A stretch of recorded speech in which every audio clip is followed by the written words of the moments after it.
When you start your business, no one ever prepares you for what's in store. So, finding someone else who just gets it is sometimes the thing that can keep you pushing toward that big business goal. We're turning our Zoom coffee chats into a weekly, unfiltered podcast for online business owners. They were so good, we always wanted to record them and repurpose them for content, anyways. And that's on being a social media manager.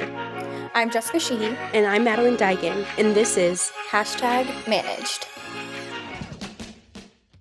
Welcome back to another episode of #managed. Madeleine, we are here, and I think this is our fourth episode. So I guess we're kind of coming up on 1 month of doing this, which is crazy in 2024. Please slow down a little bit. But before we dive into the show, Madeleine, how was your weekend? What did you do? it was great. So Brennan and I had a date night, and our date nights are normally like what movie? Like because we have the hardest time finding something to watch that we both want. Like we are not the couple who watched like Game of Thrones together. Like we are not that couple. But we agreed to watch Boys in the Boat. So Ooh. I really liked it. Brennan was just kind of like iffy about it. George, I don't know if you if you know or have seen previews to it, but it was cute and it's based on a true story and it's just a feel good. It's like miracle, like, and I feel like since it's an Olympic year, like I just feel like it was again maybe the marketers because like, again that's super smart to. It did come out last year like on Christmas, but again people are like still watching it. It's in the theaters, you know. So yeah, so we did that, and then I pinned some fun Valentine's Day nails because that is quickly approaching, and if you guys know me, if you follow, like, I'm all about the nails. I told myself that I was gonna only wear red nails this year, but, like, if you ever watch this episode, like, on YouTube, like, my nails are bright blue right now, like a cobalt blue. Um, and then let's see, what else did I do? Oh, I thought of okay, I'm giving this away. Nobody take this idea. It's okay if you do. So I'm turning 30 this year. And I've just been thinking about like again, we keep talking about our personal brands, and I actually created a personal TikTok at the beginning of this year. I have one for the Buzzing Blonde, but I kind of want to make my own personal TikTok fun and just not care. Like obviously I care about the Buzzing Blonde one, but just for fun. And again, personal brand. So anyways, since I'm turning 30 this year, you and I both know, and I'm sure our listeners know, like in order to have some success on TikTok, like you have to be consistent, but be like series. Like if you can come up with like these series, like the algorithm likes you. So I'm thinking about starting a series on my personal TikTok, doing like my top 30 like books I recommend to the 20 something year olds. Same with like products and I don't know, just all kinds of things. So getting those creative juices flowing just for funsies, because again, as social media managers, like when like again, I don't know about you, but for me, when you're doing your clients' content all the time, like I'm drained. Like at the end of the day, I'm like, I don't want to do anything. Like I don't even want to touch my own stuff. But this year, I'm like, I want to create for me again. So Yeah. yeah. What Ooh, I did you love that. do? That sounds so fun. I had a very chill weekend, which I feel like is my whole theme for 2024, but I'm not too mad about it. I've Mm-mm. actually been getting back into a good habit of actually going to the gym instead of saying, "Oh, I need to go work out. I need to go work out." And then I do not go work out. So, I've been getting into a routine with that and it just feels good. There's something about having a healthy routine with the gym that I love and going Mm-hmm. in, not putting pressure on what I need to do. So I'm more of just a go workout. Like I also don't even need the gym. I could just do yoga at home. I'm actually not a class, like a gym class person. Which yeah, I know, and I think you are, I right, Madeline? Because I know Yes, you go to yoga, right? yes. Yeah.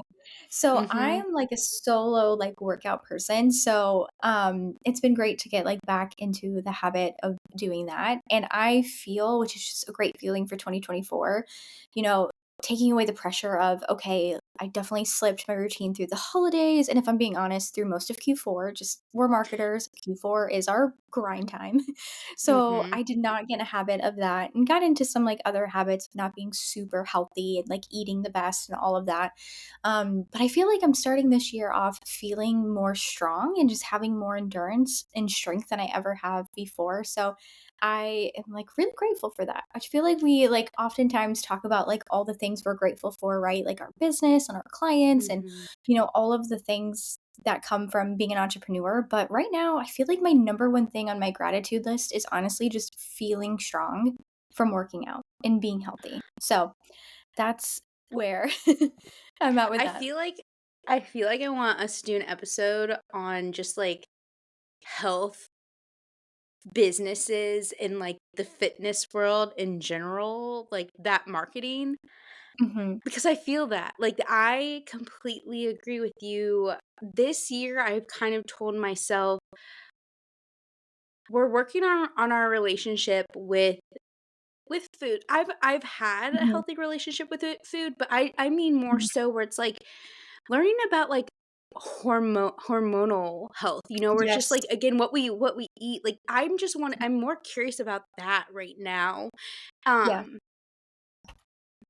so yeah, but yeah, I'm 100% a class person, but for the sole reason of if I know I spent money on it, I'm like, you gotta get up because I'm Mhm. also, I don't know about you, but I'm a 5 a.m. girl. Like I work out in the morning. Like I love to kick my day off that way. I Madeline, know, I'm I know. envious of you. Wait, I need you to spill that because I am the opposite of a 5 But AM girl, which I'm telling you though, it's because like I'm like in for instance, this morning I took a bar class because funny, ClassPass did their whole, to rejoin, you get a free month or a month free. So, of course, I'm Mhm. like, "Okay, Yeah, sure, sure, sure." And yeah. so, it's been fun because I do love again, I use and abuse the system where I'm like, "Hee hee. Okay, thanks." Mhm. But, Mhm. again, this morning, it was funny because I forgot to tell Brennan that again, I wake up early already, but I was up earlier than I normally am, and after I, got out of the class, he was like, "Did you have yoga this morning?" Like, what? And I was like, "Oh, no, I had a bar class." And he's like, "Okay, cool, cool." But, yeah. I love that. Oh my gosh. Okay, so we're definitely gonna do an episode diving into all those things because I need Madeline to spill the top secrets on being a 5 AM. Honestly, I'm not a 5, I'm not a 6, I'm I'm barely a 7. I'm more of like an 8 AM, so if you're an 8 AM girl, like, I'm let me. jealous. I'm jealous. So are you so you're a night owl then? Like, can you work, like, late into the night? Oh, yeah. I have to say though, as of right now, I'm not like a work late night owl kind of person, but over the past couple of years, like I could like work. Like I always joke because my husband is he's like a 8 to 9 p.m. like bedtime, and I always Mm. joke that I have like a second night after he goes to bed, right? Like he goes to sleep and then I'm like, "Okay, what am I doing? I'm watching a show. Maybe I'm doing like a full skincare, like full You are my blowout." husband. You are my husband because that is me. I think, okay, I cannot wait I till we love that. meet like our significant others. Like we have like a double date night because like I just Mhm. know we're all gonna vibe. And like I will relate to Ryan and be like, yes, Yes. I get Yes. you. Oh Okay, my gosh. yep, okay, let's go. That's so funny. No, I love that. I love how we're so similar, but also so complementary, and then also, like, so funny that we're also so complementary to, like, our partners as Uh, well, which is so yep. funny. But the other thing from my weekend is I know last week's episode, I talked about how I just finished reading Matthew Perry's memoir, loved it. I started reading Glossy, and I'm hooked. Oh my goodness, I'm hooked. Right. I will probably finish it, like, this time next week in a couple of days, and so we I will cannot wait keep. to discuss. I cannot. Yes, that yeah, I need you finished. This is gonna be next week. I'm putting it Mhm. in the show notes now because Yes. I have thoughts and just ugh. Yeah. Oh my gosh, I have so many thoughts. I know we were talking about like, okay, Kindle versus real books. So I'm of course reading it on my Kindle and I am highlighting so many things and I've just taken so many notes. I'm like, I have so much to share from that. Mhm. So that Mhm. book, Mhm. I know am probably only a third of the way through it as of today. But yeah, if you guys want to read it and it's such a great book in terms of like it touches on so many areas, right? Like it's in like the beauty and fashion. It's also in like tech and startup and business and it's just a great story overall. There's so many great And parts to how that. she like, I learned so much because like, I remember when Glossier came out. I think I was in college, yeah, and just I Mhm. remember like and again, not to spoil anything, but it's just like she really did change Yeah.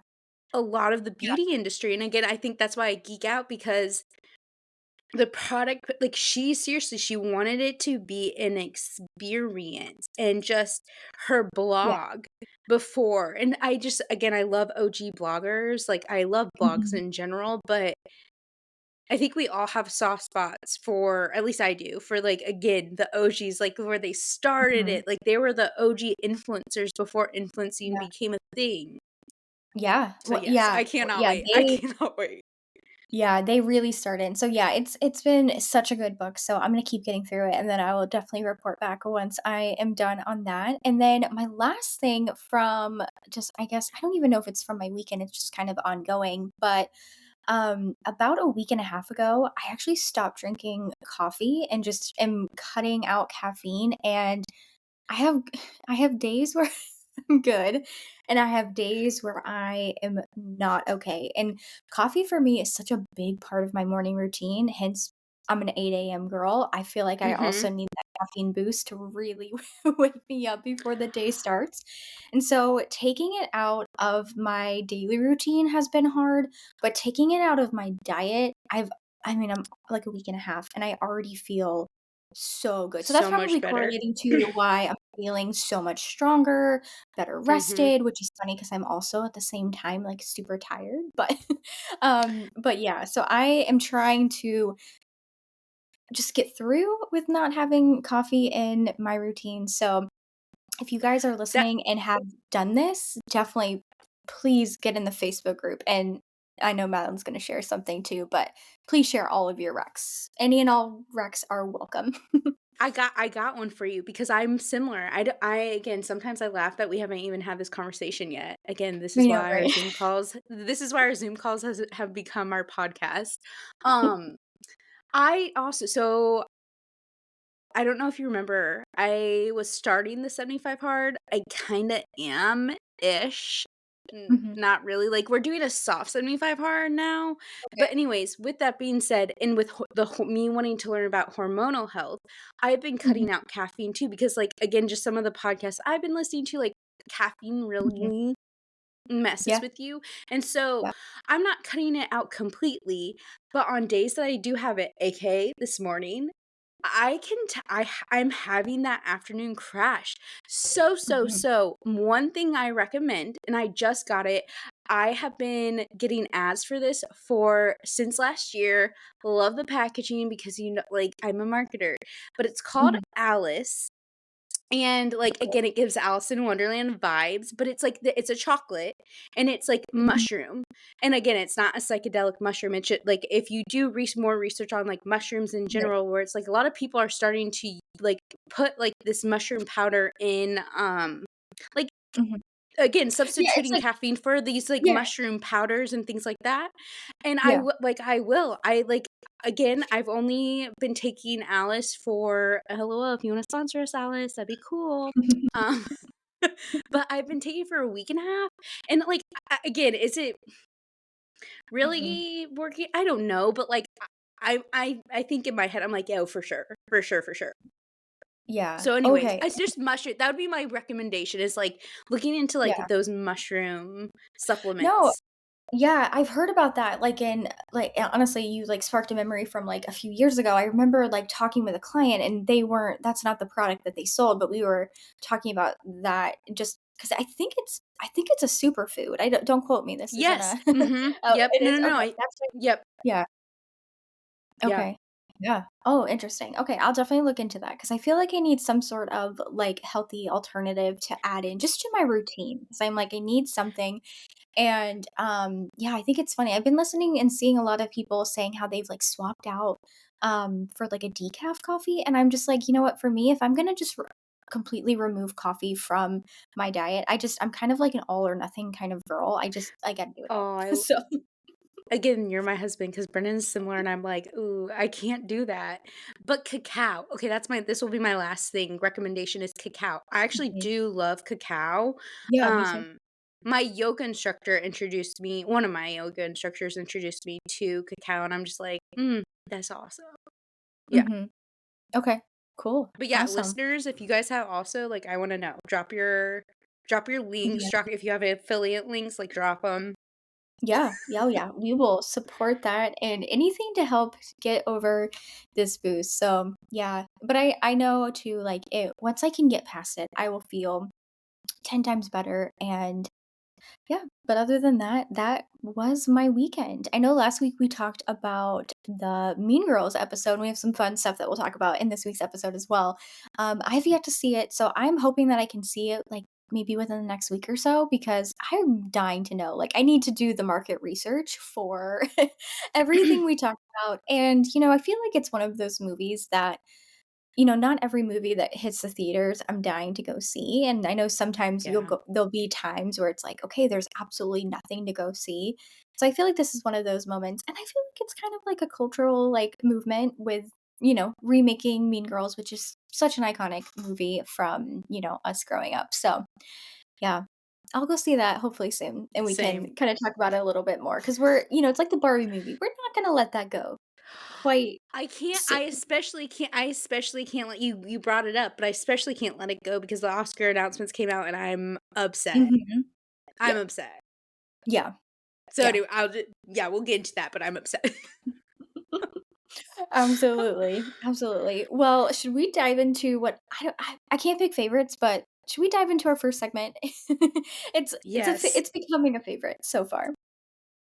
All right. So for this week's water cooler, this again is anonymous, and this human says, "This is just a friendly reminder that while our job is to help build a brand's presence and bring in leads, it is not our job to run the whole business.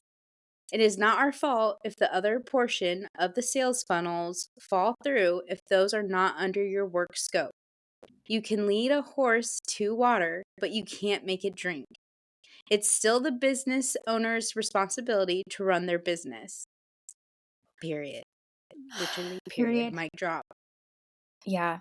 Wow, Yep. that was such a great share because I think no matter if you're working in like in-house marketer, if you're working in a corporate role, maybe you're an intern, paid or unpaid, like, or you're running an agency, you are going to feel this across so many different clients. And wow, I have experienced this probably at every year of business. And I think, again, going back to my point, I'm an all or nothing kind of girl. And I unfortunately, to sometimes to my demise, will bring that into a client project where I am just super passionate. And there's been clients in the past that I've worked with that I have been like so passionate about their business that I am like, I want it to, I mean, I want all clients to succeed, but I want it to succeed. I want to do all of the things. And unfortunately, you can't go be their customer service person. You can't go be their salesperson.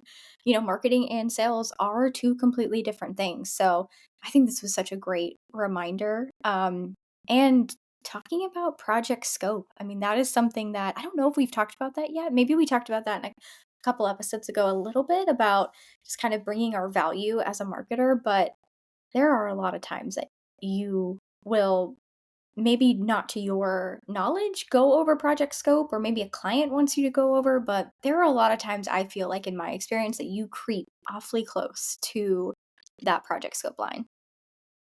I've definitely had it burn me, like you said, like, cause I get so passionate, like, Mhm. so passionate, and I have to again, it's like one of those learning lessons that this is something I would where it's like, this is something I wish I would've heard or read in year 1 or 2 of my business because, yeah, I this one hit home hard for me this Mhm. week. Yeah. Yeah, and I mean, there have been there have been so many times have you ever had a client, Madeline, where maybe for so many reasons they are like pushing back on like absolutely anything and everything you're suggesting, and you're coming up with these creative campaigns, and you've got like all these cool content ideas, and everything is it sort of like evolves into this great project of like, this is everything to me, and then for something happens, and all of a sudden you start seeing DMs pop in from people who are following and are customers, and they're like, wait a minute, hold on, you guys are promoting this and talking about this and doing all these crazy things over here on social, but you're not fulfilling my orders. You're not providing a great experience. You're not providing a great service, or the service that you said you're selling, or what have you. And so many different times where, and there's a client in particular that I worked with who was very resistant to, they were a clothing boutique. This was a couple years ago, pre-pandemic, and they were very resistant to having an e-commerce store. And so they're located in a college town with a large university. And so, like most college towns, being small town, students come in, they shop there consistently for 4 years, right? Every outfit you need for game Mhm, day, and mhm, all the things you're doing, like you're shopping from this place, and then you move away, and most of those people are moving like an hour and a half plus away to like the closest like big city. And so it all comes down to like, well, how are those people like buying from them? And that was a big conversation that we had. And for me, the easiest answer was they're gonna buy off social, and they're gonna buy offline.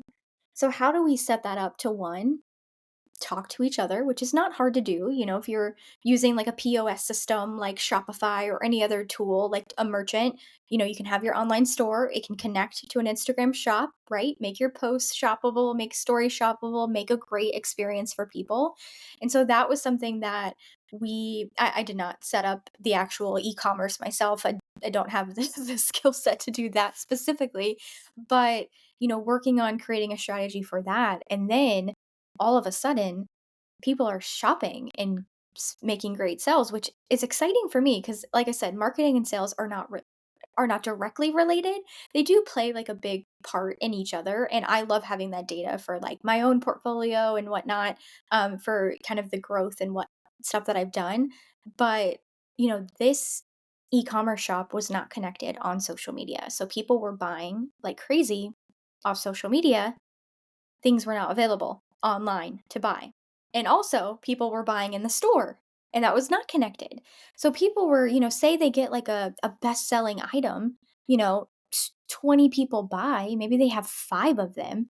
That's 15 people that are let down, right? And I'm just pulling out random numbers here, but I mean, it's a large amount of numbers. So, we can't always, I think we can educate on like what needs to be done so we can see success on what we're working on, but other than that, like, we're not going to be the ones fulfilling the orders and providing a great customer experience. Would you agree, Madeline? Just there's a little bit of like education, but then you've just got to have to accept, I guess. yes, yes. I I'm You're speaking my love language right now because the number of times I have had to explain and so my older sister, she's 6 years older than me. She's a VP of marketing. And her and I oftentimes have, marketing. We're geeks. We geek out about Mhm. marketing. She works in mainly B2B and I work in mainly B2C. But again, I'm talking to a VP here. Yes, she's my sister, but the number of times her and I both have to be like, when will people understand that marketing is not sales? Yes, sales and marketing have to be on the same page because oftentimes, like, when I meet with a client, the first thing I want to know is their actual business goals. Like, tell me your numbers because then I'm going to be able to tell you how we're going to make marketing goals, like smart goals to reflect those.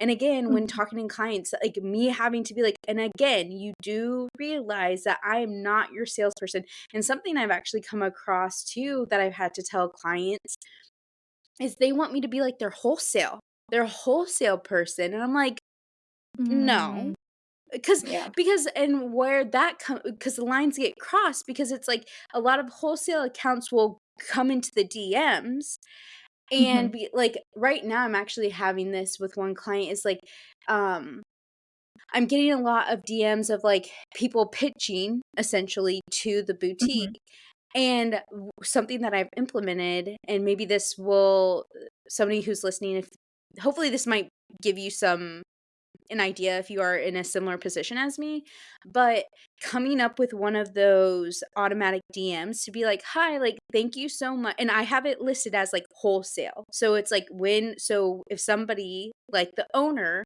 comes across like cuz she's also in the DM, so it's like if she were to see that, I'm like click that wholesale response and it's like, "Hi, like mhm, thank you so much for reaching out for wholesale inquiries, please email such and such and we'll get back to you kind of thing. But again, see how there's like that little part of social in there, but it's still mhm, like, hang on, no, I'm going to push that off to sales into the wholesale because that is right. not me. Yeah, I, yeah, seriously, I'm just like my sister, 6 years, and I'm like, when it's one of my biggest headaches, and honestly, like it makes me want to punch a wall sometimes, where I'm just like, I'm not an yeah, aggressive person, but, like, I'm just like, "Oh my gosh." Mm. yeah, yeah, absolutely, and I think a lot of times too when, like, business owners get confused is that especially if they're a small business, they're probably wearing the hat, like the marketing hat and the sales Right, hat at the same time, along with right. all of the other hats they're wearing as an entrepreneur. And so I think at times when they think, okay, I'm going to hire this marketer to take away these social channels that I'm marketing my business on, and that's also going to remove that hat from me.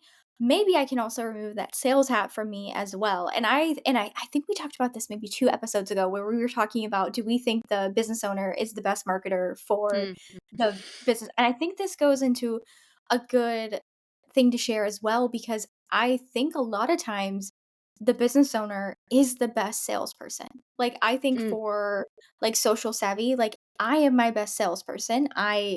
I'm the most passionate. I have the most like equity in the game. I'm tied to the results the most. And I think that really goes for the clients that we work with. So I think they're the best salesperson for their business. Now, they need to partner with a great marketer, which is us or you guys listening, to market their business, to be able to bring in more leads, potential clients, potential customers that then they can sell to. And so that's where I feel like sometimes that line can get a little blurry because it's kind of like, to your point, Madeline, like where specifically does that baton get passed? Here, mhm. it's like with the wholesale, it's in the actual DMs. Hopefully, it gets pushed off to like another inbox and someone else can manage it. But you're kind of still starting the race a little bit with that. So it can vary. I know that's a specific um instance with wholesale and boutiques, but that can happen in tons of industries. It's just finding where that pass off period is, literally of the baton. I'm just running with this metaphor. And then that is where you and the client are super clear. I get the clients and customers up to this point, and then now it's from you or it's like anyone else on their team or who works with them. This goes back to our water cooler segment, like, I'm telling you, I've been so passionate with some clients that I found myself actually trying to help them come up with that system, and I'm like, "Hang on, I'm not Mhm. COO. Hang on, you're Mhm. not paying me to help you come up with your systems." Mhm. That is how invested I've gotten, and I had to be like, "Wait a second, I'm taking a step back. Take a step back, Madeline, Mhm. take a step back." Yeah. Yeah. Yeah. Yeah. It's a great thing to be really passionate in this role, but I think being a social media manager, we wear so many hats. So you almost have to really pick and choose, like, which hat do you wear more versus, the others that you might not wear as much. And so, again, I think one thing that I like to talk about too is when it comes to, like, thinking about, like, the project scope with clients, especially if you're just starting out, or maybe you only have a few clients, and let's say right now you're working with 3 clients at, like, a good middle range, like, price for you. Maybe if you do the math, you if you had 2 more clients to have 5 in total, that would make you booked out as a social media manager in your business, and that's where you're bringing in great income, right? You're working with great clients. But say if if you when you bring on new clients, you really kind of add to the time that you spend on it and spend with those clients and communication and learning their brand and all of the things that come with that.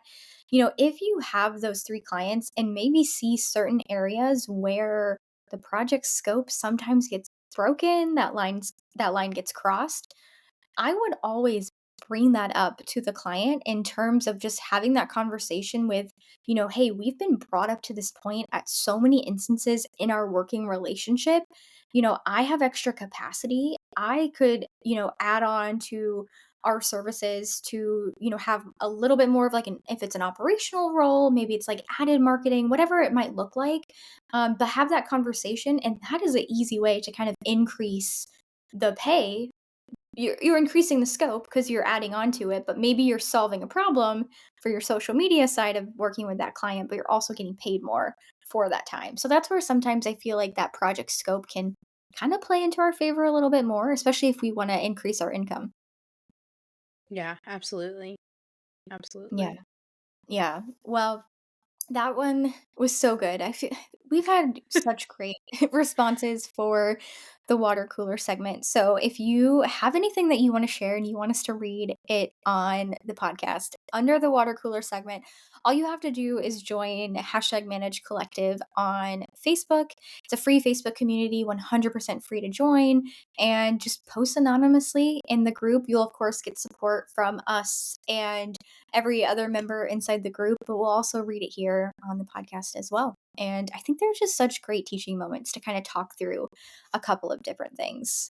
And Yeah. speaking of talking through things, our next segment is Show Me the Numbers. And if you've been listening to all now 4 episodes that Madeline and I have done together, then you know that we share data from either one of our businesses, client accounts, just different things. Last week, we talked about some really great data that Flowdesk is an email marketing tool that Madeline and I both use and love and would love to have as a sponsor of the show and just everything in our business. And they shared a 2024 marketing report about best times to send emails, all of that. So go listen to that episode if you haven't yet. The title of that is On Mondays We Podcast because we talked about Mean Girls movies. So we had to do a fun play on words for the title.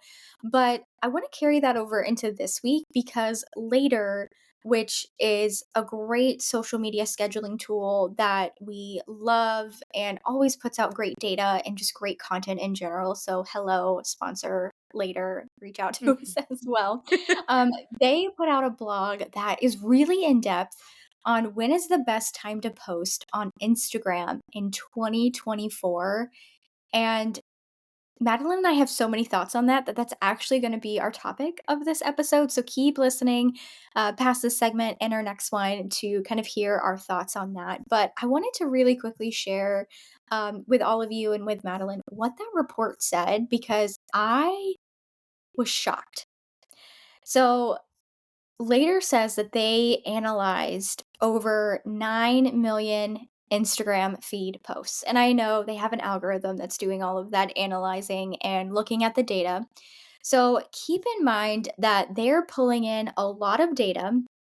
That's a lot of accounts. It's global. So every, country that Instagram is available in.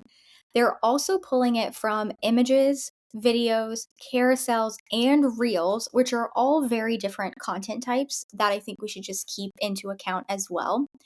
And this was analyzed over January 1st, 2023 to October 1st, 2023. So almost a full calendar year. And they calculated that the best time to post on Instagram in 2024, I feel like I need a drum roll, is at 4 AM. And that says it's calculated in local time across time zones. So whether you are in Eastern time zone, whether you're in Pacific, maybe you're, somewhere in Europe or Australia, 4 AM supposedly is the best time to post on Instagram in 2024. So I know we're going to dive into this a little bit deeper, but Madeline, do you have any initial thoughts on that time? I love later. The whole point of later so that you can, schedule your post. So you could schedule it at 4 a.m. I understand, like, where it's like right before everybody's waking up, the first thing a lot of people do is reach for their phones. I'm not one of those people. That's a boundary I have made for myself. But, like, no, no, no, because something I feel like this study doesn't take into account is, and I've always honestly, sometimes these articles, and this is not to bash later, again, where it's just like, I am pretty sure Hubs all these accounts or all these, platforms later, Planoly, all these Mhm. big scheduling platforms come out with a blog post like this every year because it's like they know people really are Googling this. Mhm. Business owners Yeah. are Googling this. And to me, to me, there is no right time to post. The right time to post is when your target audience is on each platform. And I have said this since I've started, like, since for the past 6 years. Like, if your target market is a mom, a busy mom, yeah, chances are, the 4 a.m. and super, super late at night, yes, because that's when, like, they're put, like, Mhm. after they put their kids down, right before they wake up. But something that I've said in the past 6 years is when people, I don't want people to take this the wrong way, but to me, your target audience, I don't care if it is a boomer or a Gen Zer, they most likely are on each platform. What you have to ask yourself is how often are they on it and when are they on it? So, for instance, like Pinterest, my dad, a boomer, Pinterest, he really does. Like, again, I think people, first of all, Pinterest is so slept on in my opinion, but, like, Mhm. especially people are like, "Oh, men don't use it." No, actually they're the ones Mhm. who are, I'm pretty sure, don't quote me on this, but I'm pretty sure, like, they're one of the most, like, Yeah. most They're on it. demographic, yeah. Yeah. And Yeah. but again, people aren't thinking where it's like, "Oh, why are they on it?" Well, recipes, like, again, my dad's the cook, Brennan cooks, and, like, Mhm. men fashion, like, say the same reasons why you and I are on it, like, seriously. And so, but are they on it every day like Instagram? No. And so, in conclusion, my thought on this is just, yes, it's good to take this into consideration, but at the end of the day, it's a game of chess, in my opinion. Like, it Mhm. is a game of chess where it just and consistency too. Ugh, sorry. Mhm. I'm just so passionate about this and just have, yeah, those are my thoughts. What are Yeah. your No, thoughts?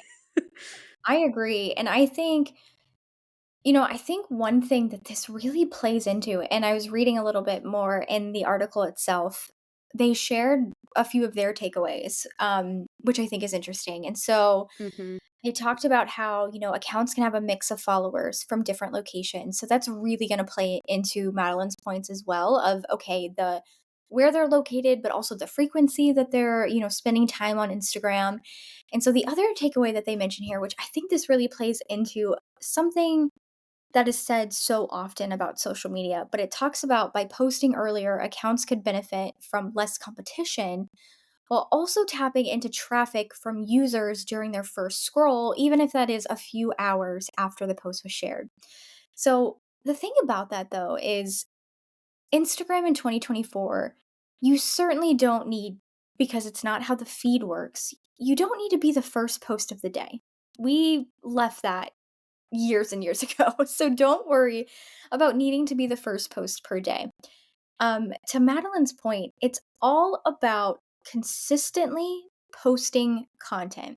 So I know for myself, the way that I consume content, and maybe because I'm on social media all day long for what I do, but when I'm consuming content on my personal account and have just some personal, like scroll time and whatnot, I'm typically not scrolling through my home feed, my news feeds, anything like that.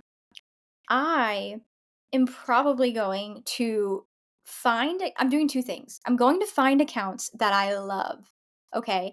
So, a big part of that I think is kind of similar, I am gonna be in stories. I am gonna watch those because, again, Mhm, Instagram's gonna mhm. show me my people that I am watching their stories, who are my close friends, I'm gonna see all of that. So, I wanna see their content because I those are the creators and the accounts that I wanna connect with, more quickly. And I'm also going to go search and look at the Explorer. So I'm going to go actively find the accounts that, even if I follow them, I'm going to go actively out to find them to see what they're posting. And I'm going to do the Explore to find new accounts, to find new inspiration, to just see content that I love and just find new creators. Because I do think I spend so much time on social media that I like to just find content that is inspiring for me and that I love. So, that being said, I don't need my favorite accounts and creators to post at 4 AM. I mean, like we said, I'm an 8 AM girl. That post would have already been up for a few hours and my newsfeed would be so full by then. But your audience is going to find your content if your content is good. And I always share that when it comes down to social media content, the small things, we don't need to sweat the small things. We just need to focus on the content. And the content we're creating is for our audience. So I know they're going to love it. So, kind of bringing it back, when I'm looking for my favorite creators, I follow a couple of creators who post day in the lives. They post get ready with me's. They do so many different other content and series besides that as well, but it's consistent. I know that if I haven't been on social media in a day or 2 days or maybe 3 days, I'm gonna have a ton of content to binge when I go over and look at them. Mhm. Do you use on Instagram the favorites and following? Like when you know how how technically there's like 30 feeds right now? That's something I've done actually is like and again I've added something that annoys me though is I forget what the number is, but I maxed out on my favorites. Like, so Ooh, I okay. love scrolling my favorites, so I literally just opened it because for those of you who may have forgotten about this, because again, I feel like this feature is actually not talked about enough, and maybe that should actually be a post for our Yeah. that's definitely Harmony, note it. Yeah. But, like, it's just one of those things where kind of like you were saying, Jessica, like, my favorites, this is the feed I binge because like, to me, your favorites on Mm, Instagram is like your For You. I have crafted my For You page on Instagram, and, like, that's the other thing. Similar to TikTok, I have my TikTokers who I'm like, "Ooh, I know." Because again, we all know TikTok, like, again, that's what your girl here, Madeline, is trying to aspire to be, like, I'm not the best at being consistent, but I know it, and we're working on that. But and yeah. also, like, Jessica's, like, I feel like you're such an accountability buddy, and also just everybody on the social savvy team in general, and the hashtag collective where I'm just like, "Okay, Maddie, let's go." Um, Mhm. but yeah, that's something I do. That's something I like to do, is my favorites. Okay, I actually don't use either. I don't use that, but I am going to start because I do actively go out and search. So why not add those creators and accounts and just curate a better feed for myself? So I'm going to do that and I will report back how I like that Yeah. because I think that that is I know that came out, like, such a long time ago, and I think It did. sometimes Instagram has these updates that come out, and we kind of think, like, "Okay, what's the big point of it?" And then Mhm. it doesn't really get talked about a lot, you know? And I think, okay, so this is so good. So I think a lot of times when people talk about the best times to post on social media, I I like to put this in a category of like an Instagram hack. And there's Mm. something about an Instagram hack that when I just see that content or someone is sharing it, I'm immediately shutting down internally and I'm like, no, no, no. I do not, and I cannot believe, to be honest, that still in 2024, and I think unfortunately a lot of creators go viral for sharing these hacks, and there's probably a better term for that, but they share Mm, these hacks mhm. of what you need Mhm. to do specifically. So they talk about, you need to know your best time to post and post at this specific time and all of think about that.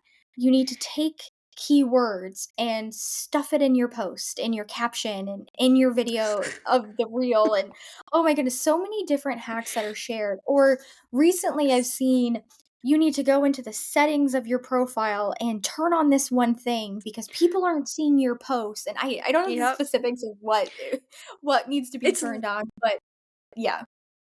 It's literally clickbait. Like Brent and I talk Yeah. about this often because he's very much a YouTuber, and I feel like Jessica, you've said that YouTube, we we were in high school, and again, I that's kind of why I love our friendship, honestly, because you are like my only friend who you are my marketing bestie, where it's just like Mhm. I could geek out with my friends in real life. Well, that sounds so weird. Like you are my friend in real life. But Yeah. from childhood, my childhood Mhm. friends where they're just like one's a PA, one's, where it's just not in my world. Mhm. So when I geek out, where I will something that I always love to discuss with them, and they're just like, Maddie, I'm just like, let me jump on my soapbox real quick. It's I think it is so cool how you and I we have literally seen social media marketing evolve, like literally from the Mhm. start. Like Instagram came out in 2010. Granted, we Mhm. weren't like the Facebook, I was in 4th grade. But Yeah. I do recall when my sister, again, who's 6 years older than me, Mhm. where obviously now, where it was like an EDU um email, but again, learning Mhm. about talking about those topics in college too was just always like my favorite, because it's just like, and still to this day I love discuss. That's why I send out my newsletter every Monday, where it's called the Monday Buzz, and if you want to be a subscriber, hit me up on the DMs, I Mhm. will add you to my list. But that's one part of social media, for clients, is like it's not their job to stay up to date with everything that's going on in the social media world. Like that is our job, to inform them, to educate them. But there's just so many things, and a lot of the times these updates get lost. And like again, Yeah. even people like Jessica and I and you listeners, like maybe some of you guys who are listening today are like, "Oh my gosh, yeah, I forgot about the favorites feed," and you guys implement that too. But Mhm. that's why I laugh about these people who are like, hack, where I'm like, no, like, Yeah. no, you're just like, again, where again, Jessica and I could easily do that too, but like, that is so not us and so not authentic. But in my head, a lot of times too, where sometimes when I see these people who are getting thousands of views, but half the times I'm like, it is a thirst trap. And I'm like, Yes. I could do that too. I could do Right. that too. But that's Yes. And not that's who on that's not me. LinkedIn. Yeah, seriously though, seriously. Um, Yeah. so yeah. Yeah. No, I completely agree. And okay, I have a question for you, Madeline, because I love this. I love that we keep throwing like different questions at each other because Yeah, we're yeah. we're like learning and growing like our own friendship from doing this as well. So, and we're doing Yes. it in real time because we're recording this.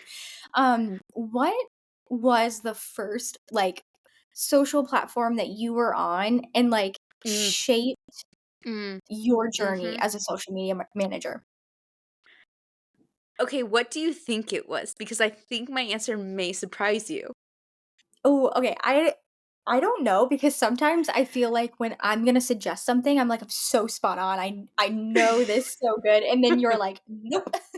Um, I and to everyone as well, because I feel like so we talk regularly, and so we were was this yesterday? We were slacking, and we were talking about whether or not we were Girl Scouts, and I dropped the bombshell that I was not a Girl Yes! Scout. Okay, okay, yep, that needs to be okay, we need to circle back to that. But okay, Okay. so the platform that like hit it off was Twitter because I'm funny. Whoa. In case you guys haven't realized, like, I'm funny, and that was I shine that's why I love Threads. I love Threads. I'm not like, again, I need to kinda add that to my routine, just like all of us, where it's like, um Mhm, I just haven't added that into my routine, and I definitely do, but I kinda have been treating it like the OG Twitter, where it's just, like, when I have, like, my funny like, a thought where I just, like, wanna put it out into the universe, like, I'll thread it or mhm. whatever, Yeah. but and so my examples of that um, because now I'm trying to remember what year did Twitter come out? Was that It like was an before it was before, Instagram. I need to Yeah, Google this now I'm leaning um to, like, 08, 09? I feel like I'm off, though. oh 06. Oh Oh, 06. wow. Okay, Wow. So, that's great. so even though it came out and so, again, I'm a millennial, '94 baby, where Mhm, AIM, like, so that's also why I think why I love and appreciate social media so much is because I got to see it before, like, yes, cyberbullying was started to become a thing, but, like, in mhm, middle school, it was more in, like, chat rooms. I feel like you saw bullying and not like, what it is today. And mhm, so, I think I that has definitely shaped and, like, has impacted how I go about my business and, again, wanting to teach people, like, social media is mhm, not that deep. Why are we like, it's mhm. supposed to be fun. Like, it's supposed to be Yeah, fun, and the whole point is to connect. Like, the coolest part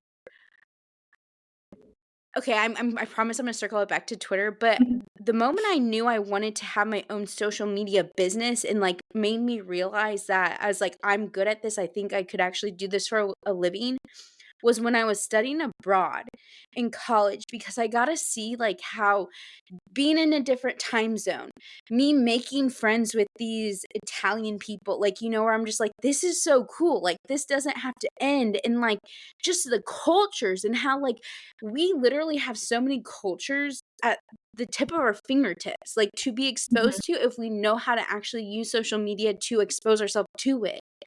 Yeah. Um, so anyways, but with Twitter, um, a lot of celebrities. So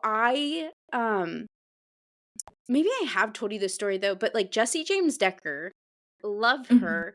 Before she was Jessie James Decker, like, again, her first album, Love, and, like, her thing when she, um, released her first album or whatever, she was known for having baby blue nails, and I, mhm, of course, got mhm. baby blue nails, tweeted at her and was like, "Oh, channeling my inner Jessie James," and she tweeted back at me, and it was, like, Oh, I in that love moment where I'm like, I think I'm like, the fact that I know how to get these people's attention, like, it Mhm, seriously is psychological where it's like, "Hmm, how can I get this person's attention?" mhm. Still trying to figure out how to get Taylor Swift's, but, anyways. So and then with the 2013, Oreo dunking in the dark, those are 2 Mhm. moments in my social media career that, like, really stick out to me. But yeah, Yeah, Twitter. I love that. Ooh, that's so good. What about you? So, okay, I feel like I'm gonna go really, really far back, and I don't remember the specific year because I was in elementary school, so I'm really going back in the platforms. Okay, okay. But when I was okay, actually, maybe middle school. Maybe I'm going too far back. Okay, when I was in middle school, and this again was completely against the hope and parenting of my parents, so if they're Uh-huh, listening, they're probably uh-huh. like, but I all of my friends, because I think they all had older siblings, were all on MySpace. And Okay. yeah, and so okay, now that I, like, say it out loud, it all makes sense in terms of, like, the story. So, I created a MySpace account. I was obsessed. Well, 1, the yeah, okay, let's talk about probably the negative effects of a top 8, like, we'll save that for another Yep. you know but to me, the it's funny, I like to think about the simpler days of MySpace where we had a top 8. Of course, you could Mhm, get creative with other numbers there. We were all friends with Tom, which was great. Like, mhm, Tom kept social media simple. mhm. Having a song or, like, a playlist on your profile might have been, like, That's how I discovered Taylor Swift. That is okay, literally how I yep. discovered Taylor Swift. Yep. And Yep. then adding on to that, being able to, like, update your MySpace profile in terms of, like, adding these, like, cool effects and coding and, it's like basic HTML, but, I'm like, "Okay, I'm a Mhm. coder." But that to me was so fun, and so I loved doing that, and I had a friend at the time, and that's, like, all we did. It was so, like, funny. Mhm. We would be obsessed with, like, always making sure our profiles were optimized and doing all these cool things and just, like, getting into, like, the design of it all. So I really, really loved that, and I think that was so fun. So Instagram, can we please put a song on our profiles? Like, I would just love that. I know we can do, But like, a reel and a story, like, I get it. Thank you for that music library, but we just need it on the profile. That's all I'm asking for. so, okay, 'cause or maybe we start a trend where we use notes as, like, an AI, like, 'cause you can add a song now to your little notes, and I've thought about this like, lives rent free in my mind where I'm like, what if I were Yeah. to actually, like, do, like, BR like, those away messages? Yes. Yeah. With I miss those though too. Yeah. Oh, that's Oh, funny. I love that. No, I think that that is so funny. But yeah, I liked that. I loved Facebook, when it was, like, open Mhm. for, again, also probably against the will of my parents. Mm. If only they knew in I'm not gonna, like, age myself that much, but in X years, I would be, like, running a social media management business. It was all worth it. I needed to get on early to be an early adopter of the And platforms to then run my business. So that's that's what I'm gonna run with. I think about this too. I wonder if you think about this too, but so many of my people in my life, they've asked me, they're like, when you have kids, like what are your thoughts going to be? And I'm curious to know, I'm now throwing a question at you, but like Mhm. this is mine. I would Okay. love I would love to keep my kids off of social media until they were 18. Mhm. But I know, similar to you, Yeah. we found ways to go about, like, where I'm like, I can try my Mhm. best, but and I've told Brennan this too, where I'm like, I can try. And I was like, Mhm. maybe they're gonna be like you, who are very anti-social media, and I was like, I wouldn't be mad about that. But Right. I'm also gonna be the mom who's like, I see you, because I was you. So Mhm. nice try. Nice try. Yeah. Yeah. No, I agree. I would love in a perfect world, I think, for it to be able to wait until they were, like, an adult to make that decision. But I Yeah. do think realistically, probably see, this is where I struggle too, because I think about the specific I don't know if it's a specific age or, like, school year. So, I think Mhm. maybe at some point in middle school, I mean, I would love to keep pushing it and pushing it and pushing it. Um, but I think I would also love to have that, like, open, like, dialogue with them around, like, social Mhm. media, and just also too, like, I went against my parents' will and created my account, so I cannot, like, set that tone, but I also know you're gonna do that, Yeah. again, I think especially, I have to say it's pretty impressive because, way back then, like, we didn't have phones to just create it, like, I was Mhm. clearly on the family computer Computer, doing it, mhm. so I think, Dial up? Do you have dial yeah. up? Mhm. Yeah, Yeah, we did, mhm. yeah, so it's like, come on, parents, I feel like what did you think I was doing? So, Yeah, no. um, yeah, so, Yep. again, but, I think the same thing, and I see a lot of, like, what is it, Gen Alpha, who is, like, the middle school Mhm. age now, who are, like, all Yep. over TikTok and things, and I know there's, like, a little bit of parody that goes around with it too, just kinda how they act and the videos that they create, but I think it would be great to have like a good relationship with social media because you can. I mean, we both have started businesses from social media. Mhm. We connected through social media. So like so much good can come from it. So I wouldn't want them to miss out on that. But I would like to make sure that it's being done. Of course I'm gonna monitor the DMs like, hello, I know what will pop in there, Yep. like No, and and that I also wanna make sure they put out good things too. I think it goes both ways. somebody who I applaud who did this. So, like, some again, not to say like I'm gonna copy celebrity parenting, but like Matthew McConaughey's son. They like it's so funny because Matt, if you guys haven't seen this, like I highly recommend again if you are a parent, and again, maybe we do have parent listeners who like Mhm. you this is very much relating to you and you're struggling like with your kid, like, when should I let them? Um Matthew McConaughey and his wife, I'm drawing a blank on her name, but they created it was for his I forget what birthday, maybe his 16th birthday. Him or Matthew and his wife were like, and again, I'm drawing a blank on his name, their son's name, but they're like, "You have kept asking for it, and we wanted you to prove to us that you could handle social media responsibly. And, like, you've done that, we're so proud of you, like, here you go, like, go follow our son." And, like, he is, like, I mean, he and again, he's using his platform, like, a bit again, he knows he has these iconic parents, but, like, he really is wanting to be an awesome creator and is producing great content. And then the other person who I applaud, and again, I would love to, like, have her similar mindset is Jennifer Gardner, but she has told her kids, if you can find a article that shows that social media is positive, like for your mental health and things like that, I'll allow it. And for me, I think my hope is that when I do have kids, my hope, and I think this is something too, an angle that I'm trying to take on my own social media, like the Buzzing Blonde social media, is honestly we really do need to talk about, like, mental health and just, like, really, like, shining a light on the positives of social media. Like, we have to acknowledge the negative, but also, like, yes, the positives as well, and just yeah, sorry, that was such a long tangent, but Yeah. I feel like that No, was that kind was that I like that we talked about this because like, it is important. yeah.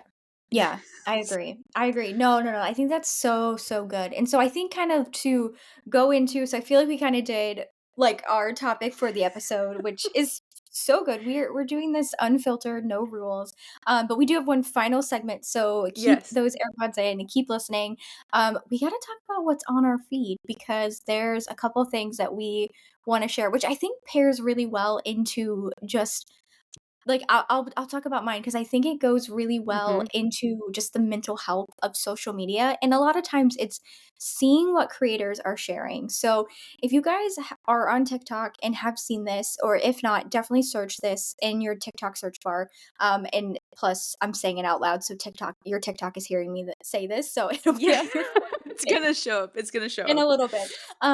But Darcy McQueenie is an influencer creator on TikTok and she is going viral. She has a really large following, but she's going viral for a PR unboxing. I don't even want to say controversy. I don't even know if that's the right term for it, but essentially, she has a room full of PR boxes and is unboxing them over a couple of days, which, okay, as a marketer, I'm like, great clickbait content, great series for TikTok, but whoa, just the kind of ethics behind the PR unboxing of that. And so I think one thing that is so fascinating to me, and I love this because I have seen my For You page is full of um, social media marketers, PR managers, other influencers, other content creators, brand owners who are like, what is happening and how did this happen? And think it's so interesting that one thing that I'm also seeing with it is people just sharing just how this is happening. This is one, not the goal of a PR box to be sent to an influencer, celebrity, content creator whatsoever. It does not need to be stacked upon other PR boxes with other businesses. It is meant to share that product with that creator to one, not to just say, hey, unboxing with me. Those are great videos. I love those for sure, but to say, "Hey, here's this new product from a product from Charlotte Tilbury was in this PR." There are so many brands in this, by the way, but So a many. Charlotte Tilbury box was in there, and so new, like, product, from Charlotte, and it's to integrate into that creator's routine, right? To, put this, I can't remember if it was a bronzer, primer, whatever it was,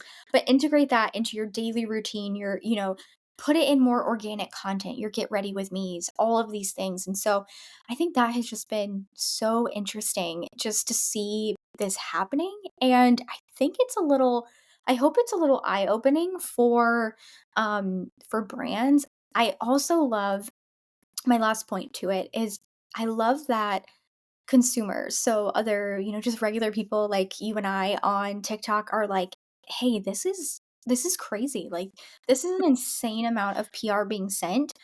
We're the actual consumers who are working and paying and using these products. And most of these products are beauty and skincare, so we're buying those several times a year probably. Like what if we changed and flipped the script to not have this be the kind of culture of influencership in 2024, which I think is so interesting. And so, my last thing, too, that I wanted to share is that I've also been seeing so much content from Hailey Bieber's Road campaign for the new cleanser, I think, that is launching. And so, I've seen it on two ways, though. And I have to say, wow, the timing could not be better because I've seen, of course, the unboxing from the influencers, and so they put the cleanser in, like, a big bath bomb, and so they're all dropping the bath bomb right into the bath, which I feel like is cool, but for practicality, it's like Mm. you're not actually using the bath bomb, you're just kind of, dropping it in, there it goes, and then you're probably, like, flushing all of that water down the drain.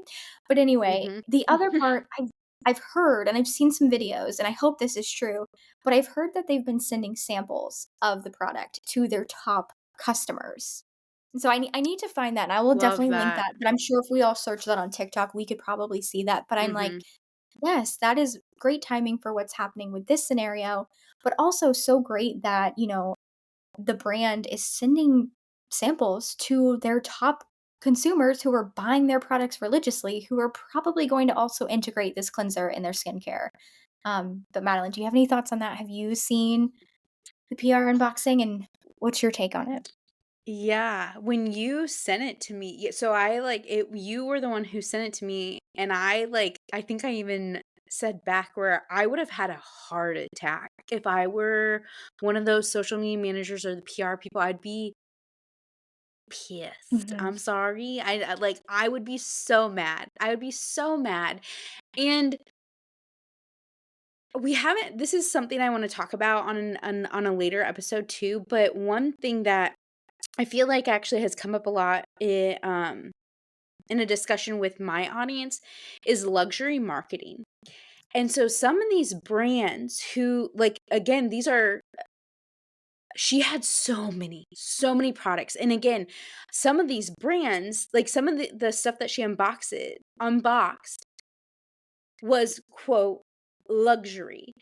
And to me, I'm like, again, if I were that I would be so upset because it's like you literally just kind of like where it's like actually it's not. Like it's not luxury because here we are sending we're not doing enough research. And like that was my biggest question where I'm like if I were honestly, on one of the social media teams of these brands, my first question would be like, "Who are we paying to do PR?" Because and again, I think this goes back to sales where your marketing team has to be on the same page as sales, and it has to be on the same page as your Mhm. PR because again, a lot of Yep. times PR ties into social, and honestly, there are like with social media, there are PR stunts that revolve around social media, and again, I think with influencers, that is a big one. So, like, for instance, the am I saying that right? Road? Yeah, Right? road. Yeah. Okay. Like, the bath bomb, like, that to me, I'm like, because again, so since seeing the big unboxing, I feel like I've seen a couple other influencers actually come out and straight up say they're like, "No, I'm glad we actually are talking about this because it's" I can't remember the one creator, but I'm drawing a blank on her name, but she created this TikTok and she's like, "No, but like let's talk about this," because she's like, "Sometimes these PR things that are being sent to me have my name on it." And she's like, "I would love to take it to Goodwill or like donate it, but she's Mm. like, I feel weird and I feel ungrateful for taking it because it's like it has my name on it. People are going to Mm. literally know that I Yeah. then took this to Goodwill." And so with the Rhode bath bomb, granted, like, I'm hoping people actually go and use like, take a bubble bath with it, but, like, where it's, like, sustainability, that's something else. Like, again, I think that's what it all comes Mhm. back to, is the Mhm. amount of waste. Mhm. And, like, Yeah. again, that's on, like, ethical, like, sustainable marketing that we need to that sorry, this is gonna be a so at the beginning of the episode, you know how I talked about health, and Mhm. this is a random Maddie thought that I need to share. I had got this ad on a podcast, and they're like 5 calories, 3 grams of sugar. Something that crossed my mind, I was like, when are we gonna stop talking about calories? When are Mhm. we going to stop Yeah. that? Yeah. Sorry, that again, sorry, No. super random Maddie tart, but like these are the things that just go through my mind constantly. Yeah. No, but those are things that are, like, constantly marketed for, like, those brands, and I think the same goes for, like, the sustainability, right? Like, Mhm. since when does sustainability only fall on the consumer who is buying the product? Why is it not falling under the PR team who are sending out all of these PR boxes and, you know, sending it to influencers and all of those? And I remember you sent me the video. It was Jenna Palik, who is one of my favorite TikTokers. I know she's a podcaster. Maybe that's who I was thinking of. Yeah, yeah, yeah. Yeah, yeah, 'cause she was saying that, yeah, it's someone sent, like, a locker to her with her name on it. Mhm, He's like, mhm. "How do what do I do with this? It's cool, yes, it's great," and she was super appreciative of it, but what do I do with it? And I could probably donate it to someone who could use it, but it has her name on it, so, yeah, it really goes the other way, and I think, we I know we're at time and we should certainly do an episode around like a social media and PR like integration because I'm sure we have a lot of like PR girlies and PR people in our community to Mhm, like really weigh in on that. And I think, it kind of goes down to, we're creating such a great experience for our influencers, our creators, our affiliates, our ambassadors, which are so important. And as us social media marketers, we get that. We partner with those mhm, creators and people as well. But we also need to provide a great experience to our followers, to our audience, to the people who are purchasing and consuming our product. So, okay, that's the end of my soapbox too. But mhm, yeah, mhm. Yeah. yeah. So what was on my feed this week? I feel like that was good enough. Like, honestly, mine just seems so little. I feel like this is just a brand I want to mention. So I'm surprised I'm not wearing a headband today, but like if you felt like I'm such a headband person, I went to private school pretty much my entire life. So uniform, the only way to express ourselves was like with our hair, with our shoes, whatever. And Mhm, so Lily, I'm gonna say her name wrong. I just call like to me she's Lily, but Lily Sadogi. mhm. I'll make sure to include that like in a story or whatever.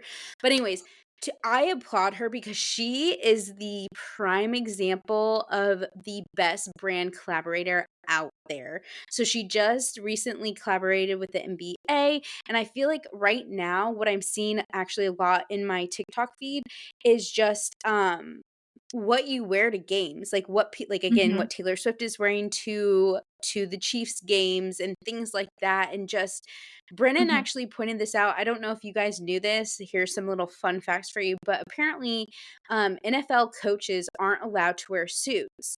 They have to mhm, wear their team's stuff. And apparently a lot of NFL coaches like actually hate that, because if you think of any other coaches out there like the NBA, hockey, NHL, mhm, they get to wear suits, and like so they get so annoyed. So anyways, back to Lily though. She other brand collaboration she's done is like with she did one with Barbie, she did one with Lisa Frank. She definitely look at her Instagram, it's just chef's kiss. She just did a collaboration with Sarah Jessica Parker, which I am a I love Sex and the City is my comfort show. Like mhm. Jessica's is Friends, like mine is Sex and the City, like I love love that it. we have New York City-based comfort shows. I Yeah. love it. It's gonna give us when we do our content shoot here in the city, we're gonna really, like, lean it. Oh, that is Yes. brilliant Mhm. campaigns for that. But, a couple of months ago, Ryan and I were walking to go grab pizza, and actually, this might even be, like, maybe over a year ago, it was so long ago, but we were walking to go grab pizza, and there was a lot of people just kind of crowding around the store, so I'm like, "Okay, like, maybe it's, like, a new store, like, New York City, it can get busy," but it was, like, a quieter street, and it happens to be Sarah Jessica Parker's shoe store, which I believe her Oh, I brand just is got chills. SGP, Yeah, yep, and oh, mhm, yeah. Yep, mhm. she's just standing there, like, in the like, inside, and I'm just like, "Oh my gosh, she so cool to see her," but I know she's, like, a New York City icon. She rides the subway, of course, wearing Ye her, fancy heels Yeah, and her clothes, yes. but I love her. So, yeah, that's what's in my feed, and I also like, that yeah. would just that's one account where I'm like, "Oh my god," like, I would love to first of all, they don't need like, whoever is doing their socials, I'm like, I Mhm, applaud you. I would fangirl so hard to meet you. But mhm, yeah. yeah. Oh, I love that. Yeah, I'm gonna take a look because you had me at the collaboration she's doing now, but also just with, Barbie and Lisa Frank, I'm, Yep. like, brought back. I'm like, "Yes, that is." As millennials, I think Lisa Frank might be, like, our most nostalgic thing that we have. Yep, yep, I agree. I love that. I love that. Oh, well, this episode was so, so good. So if you guys have made it this far, thank you for listening to at the very end of yet another episode of Hashtag Managed.